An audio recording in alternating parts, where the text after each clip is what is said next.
Alright, bigyan shoutout mga kapatid. Since maganda pong panahon ngayon at wala tayong magagawa.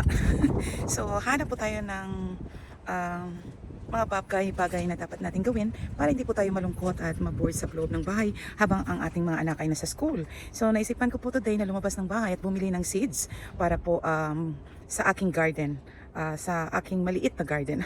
So yung binili ko po ay yung mga konti lang yung binili ko kasi meron na akong spring onion. So yun po yung ginagamit namin sa aming pagluluto. Ayan, yan lang po ang pinagkakaabalahan ko guys pag summer dito. At minsan walang may nagdidilig ng aking pananim dahil kami umaalis for camping. So nakaready na po ang aming ayan. So nakikita nyo po, nakaready na siya at ito po ang akin. Pumunta po ako kanina sa Subis at bumili po ng kailangan ko sa aking pagtatanim ng gulay. Ayan, samahan niyo po ako guys sa pagtatanim ng gulay. Alright, so pagpakita po natin. And guys, ako po ay pumunta kanina sa grocery store at bumili po tayo ng seed starting potting mix po para sa ating seeds. Ayan. So nilagay ko na po yan dyan. Yan ang ating pagtatanim yan today. At ako po ay bumili lamang ng cherry tomato para po sa aming salad. Ayan. And then yung beans, kasi gusto ng anak ko yung beans. Bumili din tayo ng beans mga lalab. At tomato. Ayan. Kasi itong mga tomato, cherry tomato guys, pwede natin itong we can plant a lot of this because we could be able to freeze this during winter time. So marami tayong stock na tomatoes sa ating mga freezer. Ayan. Tapos, ako'y bumili din po ng hot peppers. Ayan. Para kasi minsan may spices yung ating mga kinakain. So, maganda din ganun, no? Diba? Ayan. So, ito lang po ang pinagkakabalahan ni Ali Felcan tuwing summer. Spring, summer, ayan. So, para naman po maging useful ang ating buhay, kailangan nating magtanim. At ipapakita ko po sa inyo ang aking small garden. I think nakita nyo na ito sa aking mga previous vlog na ginagawa. Dito po noon ay itinanim ko po dito ay okra.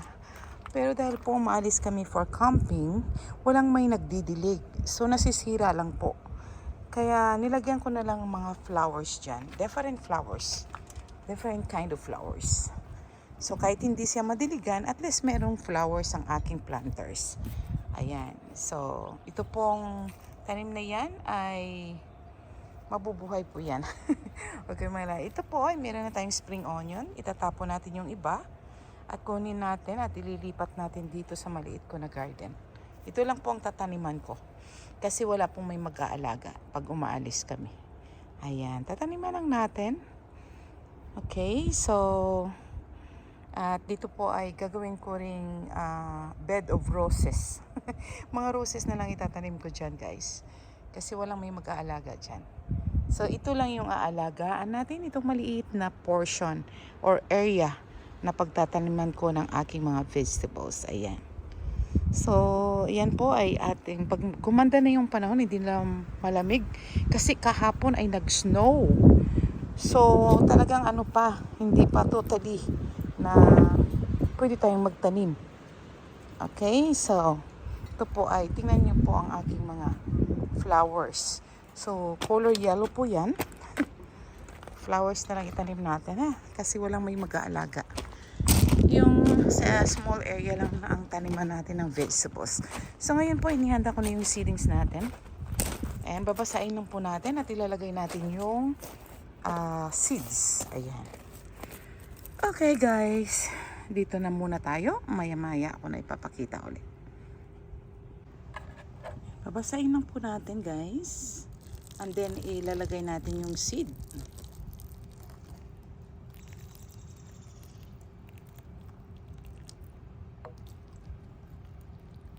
Okay. Ayan, parang naglalaro lang tayo, ano? Pero pag namunga yan guys, ang dami. Ganyan lang pag wala kayong ginagawa. Make your time busy. Do something for your time to make it worth. Ano? minsan ako'y mahilig akong mag-journal. But today ay naisipan kong magtanim. Tapos pagkatapos natin naglinis sa loob ng bahay, kailangan nating magtanim para meron tayong maaani sa buhay natin. Guys, ayan.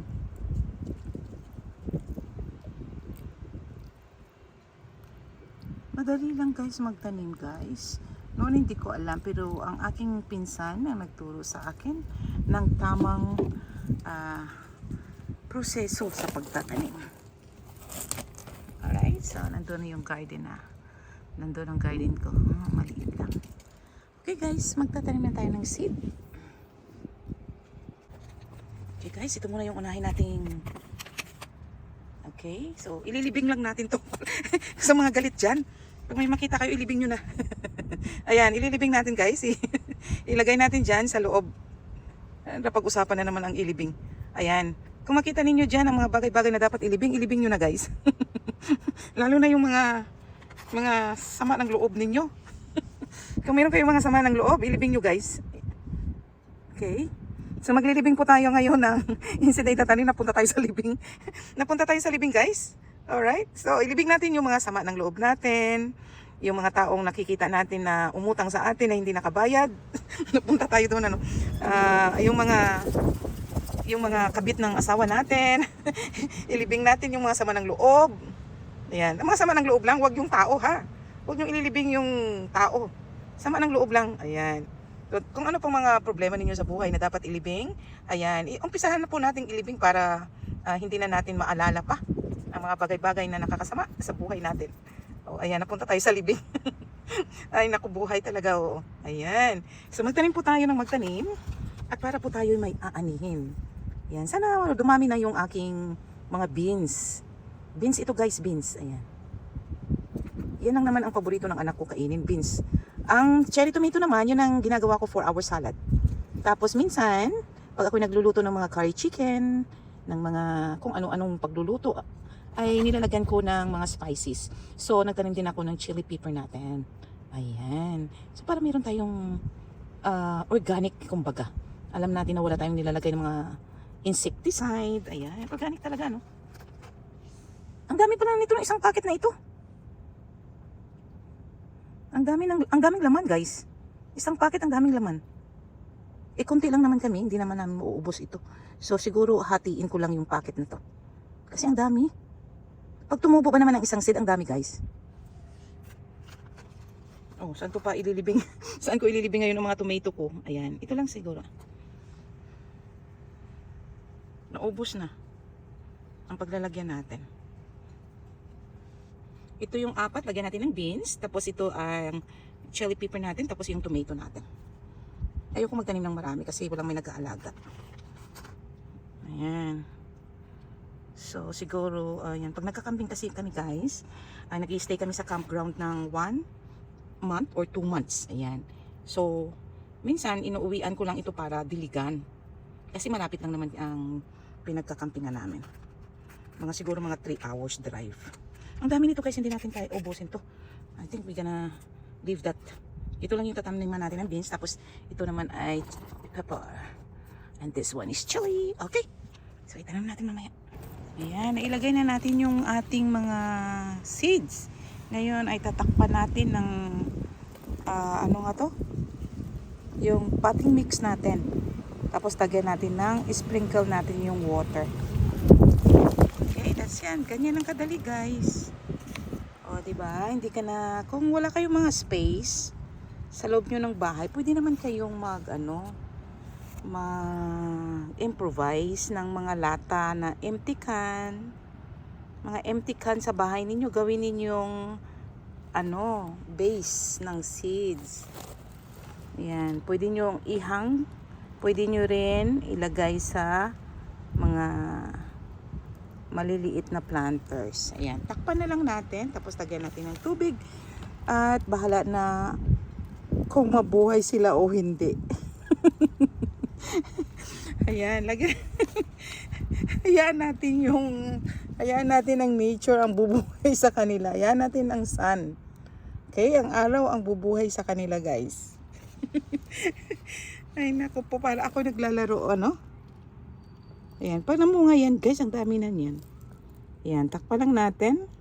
So, pag nabuhay sila, ilalagay ko na yan sila sa aking bed. Sa aking bed raised doon sa... pinakita ko sa inyo. Kanina. Ayan. So, tatakpan lang natin. Lagyan natin ng tubig. And then, bahala na ang araw ang magbumuhay sa kanila. Kasi yan ang food nila. Araw at tubig.